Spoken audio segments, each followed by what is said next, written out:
செய்திகளை விரிவாக பார்ப்பதற்கு முன் இந்த நேரத்திற்கான தலைப்புச் செய்திகளை பார்க்கலாம்.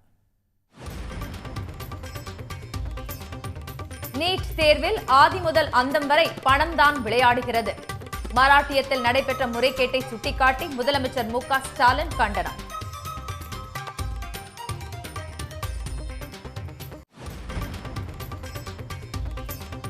நான்கு மாநில சட்டமன்ற இடைத்தேர்தலில் பாஜகவுக்கு பெரும் பின்னடைவு. ஆளும் குஜராத்திலேயே ஒரு தொகுதியில் படுதோல்வி.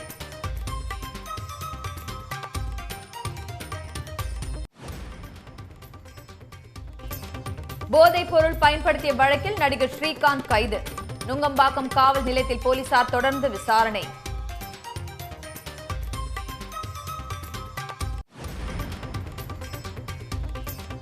முருக பக்தர்கள் மாநாட்டில் பெரியார் அண்ணா விமர்சன வீடியோவை அதிமுகவினர் வேடிக்கை பார்த்ததாக கண்டனம். இந்துத்துவத்தில் அதிமுக கரைந்து விட்டதாக திமுக இடதுசாரிகள் விமர்சனம்.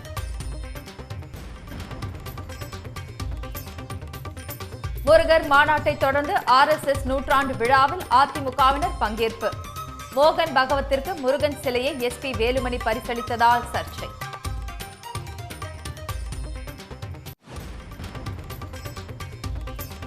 முருக பக்தர்கள் மாநாட்டில் முன்னாள் அமைச்சர்கள் பங்கேற்றது பற்றி அதிமுக விளக்கம். திராவிட கொள்கையை ஒருபோதும் விட்டுக் கொடுக்கப் போவதில்லை என்றும் உறுதி.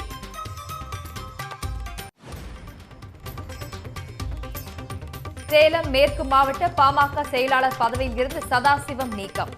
VE ராஜேந்திரனை நியமித்து நிறுவனர் ராமதாஸ் அறிவிப்பு.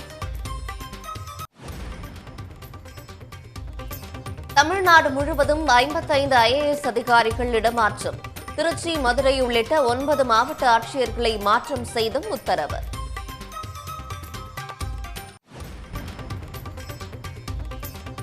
ஈரான், இஸ்ரேல் நாடுகளில் குமரியைச் சேர்ந்த 1000 மீனவர்கள் சிக்கி தவிப்பு.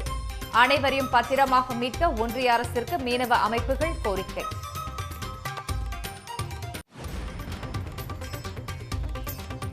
சேலத்தில் பச்சிளம் குழந்தைகளை விற்பனை செய்த கும்பல் சிக்கியது. 6 பேரை கைது செய்து தனிப்படை போலீஸ் தீவிர விசாரணை. ஓசூரில் பழுதடைந்த பாலத்தின் வழியாக மீண்டும் இலகு ரக வாகனங்கள் இயக்கம். கனரக வாகனங்களை இயக்குவது குறித்து நெடுஞ்சாலைத்துறை அதிகாரிகள் ஆய்வு.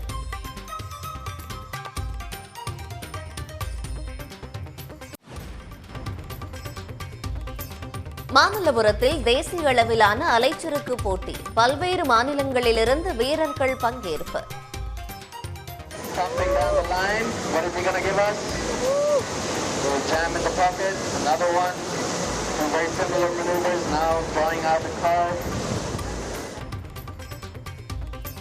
நாளை மறுநாள் வெளியாகிறது கூலி படத்தின் சிக்கிடு பாடல் மியூசிக் வீடியோ.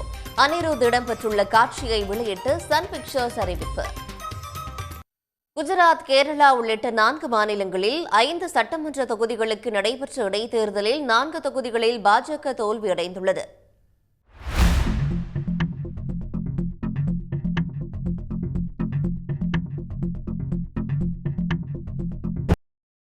குஜராத் மாநிலத்தின் கடி மற்றும் விஷவதார், கேரளாவின் நிலம்பூர், பஞ்சாபின் லூதியானா மேற்கு மற்றும் மேற்கு வங்கத்தின் காளிகஞ்ச் ஆகிய சட்டமன்ற தொகுதிகளுக்கு கடந்த 19ஆம் தேதி இடைத்தேர்தல் நடைபெற்றது. 5 தொகுதிகளிலும் பதிவான வாக்குகள் இன்று காலை 8 மணி முதல் எண்ணப்பட்டன. கேரளாவின் நிலம்பூர் தொகுதியில் நடைபெற்ற இடைத்தேர்தலில் காங்கிரஸ் வேட்பாளர் ஆரியதன் சௌஹத் 11,000க்கும் அதிகமான வாக்குகள் வித்தியாசத்தில் வெற்றி பெற்றுள்ளார். இதன் மூலம் 9 ஆண்டுகளாக மார்க்சிஸ்ட் ஆதரவு சுயேட்சை வசமிருந்த நிலம்பூர் தொகுதியை காங்கிரஸ் கைப்பற்றியுள்ளது. தற்போது நேரடியாக போட்டியிட்ட மார்க்சிஸ்ட் தோல்வியடைந்துள்ள நிலையில் 9 ஆண்டுகளாக தொகுதியின் MLA-வாக இருந்த சுயேட்சை வேட்பாளர் அன்வர் 3ஆம் இடம் பிடித்துள்ளார். பாஜக 4வது இடத்துக்கு தள்ளப்பட்டு டெபாசிட்டை பறிகொடுத்துள்ளது. மேற்கு வங்கத்தின் காளிகஞ்ச் தொகுதியில் நடைபெற்ற தேர்தலில் திரிணாமுல் காங்கிரஸ் கட்சி வெற்றி பெற்றுள்ளது.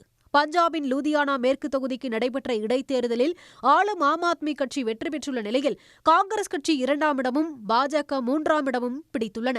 குஜராத் மாநிலத்தின் கடி தொகுதி இடைத்தேர்தலில் பாஜக வேட்பாளர் 39,452 வாக்குகள் வித்தியாசத்தில் வெற்றி பெற்றுள்ளார்.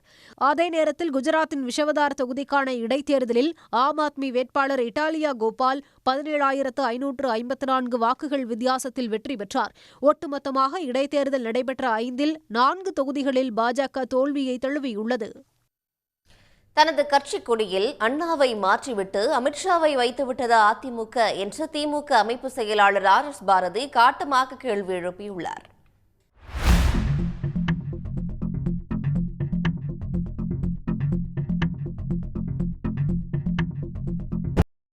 மதுரை முருகபக்தர்கள் மாநாட்டில் பெரியார் அண்ணா குறித்து விமர்சித்து வீடியோ வெளியிட்ட போது அதிமுக நிர்வாகிகள் அமைதி காத்தது சர்ச்சையான நிலையில் கட்சியின் பெயரிலேயே அண்ணாவை வைத்துக்கொண்டு அண்ணாவை மோசமாக விமர்சிக்கும் முருகபக்தர்கள் மாநாட்டில் பங்கு கொள்ள அதிமுகவினருக்கு வெட்கமாக இல்லையா என்று திமுக அமைப்பு செயலாளர் RS பாரதி கேள்வி எழுப்பியுள்ளார்.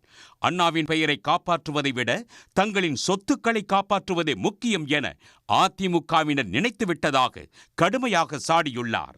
அதிமுகவின் கொடியின் நடுவே அண்ணாவை மாற்றிவிட்டு அங்கே அமித்ஷாவை வைத்து விட்டீர்களா என்றும் கேள்வி எழுப்பியுள்ள அவர் நேற்று முருகன் மாநாட்டில் முன்னாள் அமைச்சர்கள், இன்றைக்கு கோவையில் RSS நூற்றாண்டு விழாவில் முன்னாள் அமைச்சர் SP வேலுமணி எனில் அடுத்து நாக்பூரில் எடப்பாடி பழனிசாமி தஞ்சமடைவாரா என்றும் காட்டமாக வினவியுள்ளார். எம்ஜிஆர் எதிர்த்த இந்து முன்னணியை இன்றைய அதிமுக சிவப்பு கம்பளம் போட்டு வரவேற்பதாக குறிப்பிட்டுள்ள RS பாரதி திராவிடத்திற்கு மட்டுமல்லாமல் பெரியாருக்கும் அண்ணாவுக்கும் பழனிசாமி இழுக்கை தேடி தந்துவிட்டதாகவும் சாடியுள்ளார்.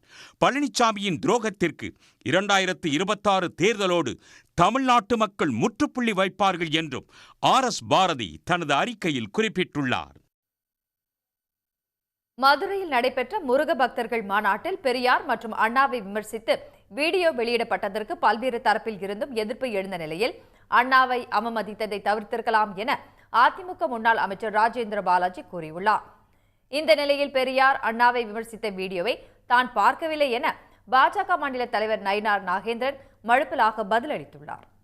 முருகன் மாடலில் அதிமுக அமைச்சர்கள் கலந்து கொண்டது மட்டுமல்லாமல் பெரியார் குறித்தும் அதே போல அண்ணா குறித்தும் விமர்சனம் செய்யும் போது விமர்சனம் குறும்படம் வெளியிடும் போது அமைதி காத்திருக்காங்க. அதை நீங்கள் எப்படி பார்க்குறீங்க? அவங்க அண்ணா திராவிட முன்னேற்றக் கழகம் என்கின்ற பெயரை வைத்துக் கொள்வதற்கே தகுதியற்றவர்களாக ஆகிவிட்டார்கள். திராவிடத்தை வீழ்த்துவோம் என்று சொல்லித்தான் இந்த முருகன் மாநாட்டை நடத்தி இருக்கிறார்கள். அவருடைய கட்சியினுடைய பெயரிலேயே திராவிடம் இருப்பதை எடப்பாடி பழனிசாமி தூக்கத்தில் இருக்கின்ற பொழுது அவர் மறந்துவிட்டார்.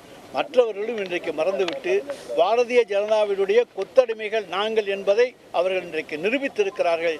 தமிழ்நாட்டில் கிடைத்திருக்கிற அருமையான அடிமைகள் அவர்கள். தமிழ்நாட்டில் அரசியல் விளையாட்டு நடத்துகிறது BJP RSS. அதற்கு அதிமுக பலிகடா ஆக்கப்பட்டு விட்டது. ஜெயலலிதா அவர்கள் திருச்சியிலே பிரகடனப்படுத்தினார்கள், நாங்கள் இனிமேல் எப்பொழுதும் அதிமுகவோடு கூட்டு சேர மாட்டோம் என்று. பிஜேபியோடு கூட்டு சேர மாட்டோம் என்று அதிமுகவின் சார்பில் நாகாலாந்திலும் சரி, மும்பையிலும் சரி, பீகாரிலும் சரி, ஒவ்வொரு மாநிலங்களிலும் இந்த பிஜேபி எந்த கட்சியோடு கூட்டு சேர்ந்ததோ அந்த கட்சி செத்து போகும். அதை இவர்கள் கைப்பற்றி கொள்வார்கள். இப்போ அதிமுகவோடு உறவு வைத்திருப்பது என்பது அதிமுகவை ஜீரணம் பண்ணி விடுவார்கள். இந்த அதிமுக தொண்டர்கள் உஷாராக இருந்தே முறியடிக்க வேண்டும். ஒரு நிகழ்ச்சியில் நடக்கின்ற 99% நல்ல நிகழ்வுகளை பற்றி நாம் பேசுவோம். அதில் நடந்த ஒரு நிகழ்வை பற்றி பேசி அதனுடைய ஒட்டுமொத்த அந்த மாநாட்டினுடைய நல்ல கருத்துக்களை எல்லாம் புறக்கணிக்க முடியாது. ஆகவே அண்ணாவை வஞ்சிப்பதைப் போல புறக்கணிப்பதைப் போல ஒரு செய்தி வந்திருப்பது வருத்தம் அளிக்கிறது. அதை தவிர்த்திருக்கலாம். இன்றைய அரசியல் சூழ்நிலைக்கு மறைந்த தலைவர்களை பற்றி நல்ல நிகழ்வுகளை பற்றி பேசுவதுதான் சாலச் சிறந்தது. அவர்களிடத்தில் இருக்கின்ற ஒரு முற்போக்கான ஒரு கொள்கைகளை பற்றி அந்த நேரங்களில் அவர்கள் எடுத்த அந்த முடிவை பற்றி இப்போது விமர்சனம் செய்வது தேவையற்ற ஒரு விவாதத்தை இப்போது உண்டு பண்ணியிருக்கிறது. இது தேவையில்லை. ஏன்னா ஒரு முன்னாள் அமைச்சர் வருத்தம் தெரிவித்திருக்காரு, இதை தவிர்த்திருக்கணும் அப்படின்ற ஒரு கருத்தையும் சொல்லியிருக்காரு. இல்லை, நான் பார்க்கல. நான் காலையில் 6 மணிக்கு இங்கே வந்துட்டு இப்போ தான் நேரே வர்றோம். அது பார்த்த பிறகு நான் உங்களுக்கு கண்டிப்பாக சொல்கிறேன். முருக பக்தர்கள் மாநாட்டில் பெரியார் மற்றும் அண்ணாவை அவமதிக்கும் வீடியோ வெளியிடப்பட்டதற்கு பல்வேறு தரப்பிலிருந்து எதிர்ப்பு எழுந்த நிலையில் இந்த விவகாரம் தொடர்பாக அதிமுக விளக்கமளித்துள்ளது. அதிமுக வெளியிட்டுள்ள விளக்கத்தில் மாநாட்டில் அதிமுக சார்பில் பங்கேற்றவர்கள் தனிப்பட்ட முறையில் முருக பக்தர்கள் என்ற அடிப்படையில் பங்கேற்றதாகவும் இதில் எந்த அரசியல் நோக்கமும் இல்லை எனவும் தெரிவிக்கப்பட்டுள்ளது. திராவிடத்தை அழிக்க முருகா வா என்ற போஸ்டர்களால் திராவிடம் அழிந்து விடுமா எனவும் கேள்வி எழுப்பப்பட்டுள்ளது. முருகர் மாநாட்டில் நிறைவேற்றப்பட்ட தீர்மானங்களை அதிமுக ஏற்கவில்லை என தெரிவிக்கப்பட்டுள்ள நிலையில் வீடியோவிற்கு அதிமுக கண்டனம் தெரிவித்துள்ளது. பெரியார் அண்ணா தொடர்பான வீடியோவை அதிமுகவினர் பார்க்கவில்லை, மாநாடு முடிந்து வந்த பிறகே செய்திகள் மூலமாக வீடியோ குறித்து தெரிந்து கொண்டதாகவும் விளக்கம் அளிக்கப்பட்டுள்ளது. அதிமுக என்றைக்குமே திராவிடத்தின் உறைவிடமாகவே திகழும் எனவும் கொள்கை மற்றும் நிலைப்பாடுகளை விட்டுக் கொடுக்கும் இயக்கம் அதிமுக அல்ல எனவும் அதிமுகவின் விளக்கப்பதிவில் தெரிவிக்கப்பட்டுள்ளது. நுங்கம்பாக்கம் காவல் நிலையத்திலிருந்து மருத்துவ பரிசோதனைக்காக அழைத்து செல்லப்படுகிறார் நடிகர் ஸ்ரீகாந்த். மருத்துவ பரிசோதனைக்காக மருத்துவமனைக்கு அழைத்து செல்லப்படுகிறார்.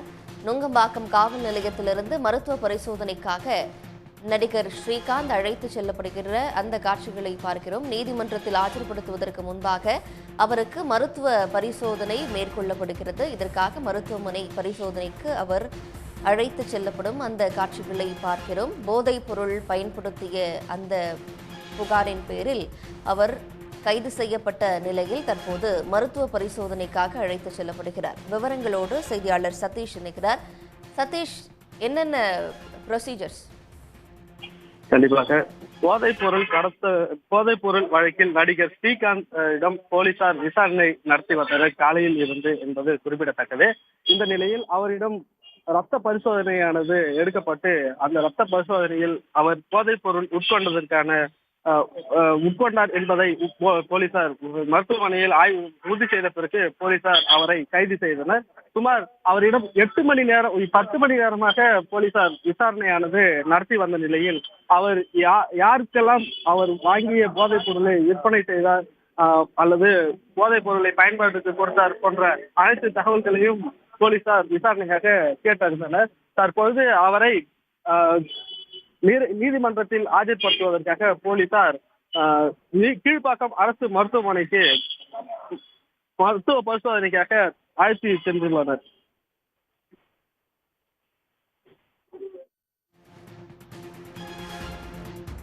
மருத்துவ பரிசோதனைக்காக நடிகர் ஸ்ரீகாந்த் அழைத்து செல்லப்படுகிறார். சதீஷ், அவர் கைது செய்யப்பட்டு என்னென்ன விசாரணை எல்லாம் மேற்கொள்ளப்பட்டது?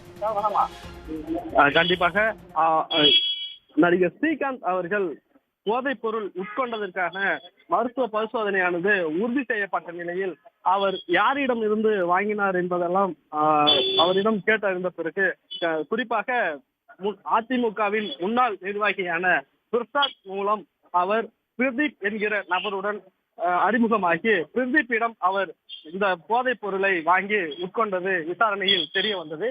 இதன் அடிப்படையில் அவர் போதைப் பொருளை தன்னுடைய பயன்பாட்டிற்காக வாங்கியதை அடுத்து அதனை வேறு யாருக்கேனும் விற்றாரா என்கிற கோணத்தில் இந்த விசாரணையானது நடைபெற்று வந்தது. இந்த விசாரணையின் போது காவல்துறை தரப்பில் மற்றொரு நடிகரும் இந்த விவகாரத்தில் சிக்குவார் என தகவலானது தெரிவிக்கப்பட்டது. இருந்த போதிலும் நடிகர் ஸ்ரீகாந்த் அவர்கள் போதைப் பொருள் பயன்படுத்தியது உறுதி செய்யப்பட்ட நிலையில் அவரை நுங்கம்பாக்கம் காவல் நிலைய போலீசார் இன்று மதியம் கைது செய்தனர். இதனை அடுத்து அவரை நீதிமன்றத்தில் ஆஜர்படுத்துவதற்காக கீழ்ப்பாக்கம் அரசு மருத்துவமனைக்கு மருத்துவ பரிசோதனைக்காக தற்பொழுது அழைத்து சென்றுள்ளனர். ஈரான் மீது தாக்குதல் நடத்திய அமெரிக்கா மற்றும் அதிபர் டிரம்பை கண்டித்து உலகின் பல்வேறு நாடுகளில் போராட்டங்கள் வெடித்துள்ளன. போர் நடவடிக்கைகளை டிரம்ப் உடனடியாக நிறுத்த வேண்டும் என போராட்டத்தில் ஈடுபட்டவர்கள் வலியுறுத்தியுள்ளனர்.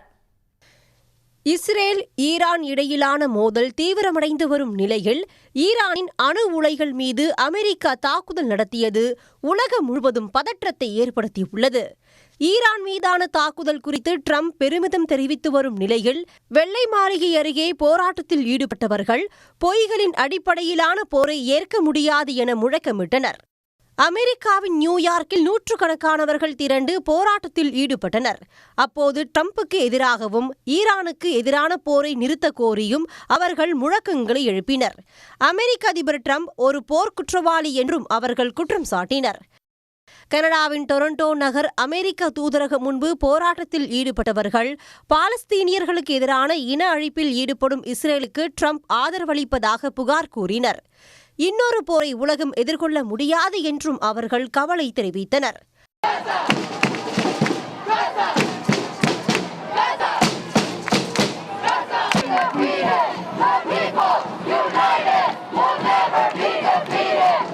பிரான்ஸ் தலைநகர் பாரிஸில் போராட்டத்தில் ஈடுபட்டவர்கள் ஈரான் மீதான தாக்குதல்களை கண்டித்ததோடு ஈரான் நடத்தி வரும் தாக்குதல்களுக்கும் கண்டனம் தெரிவித்தனர். ஈரான் மீதான அமெரிக்காவின் தாக்குதலை கண்டித்து பாகிஸ்தானின் கராச்சியிலும் ஏராளமானோர் போராட்டத்தில் ஈடுபட்டனர்.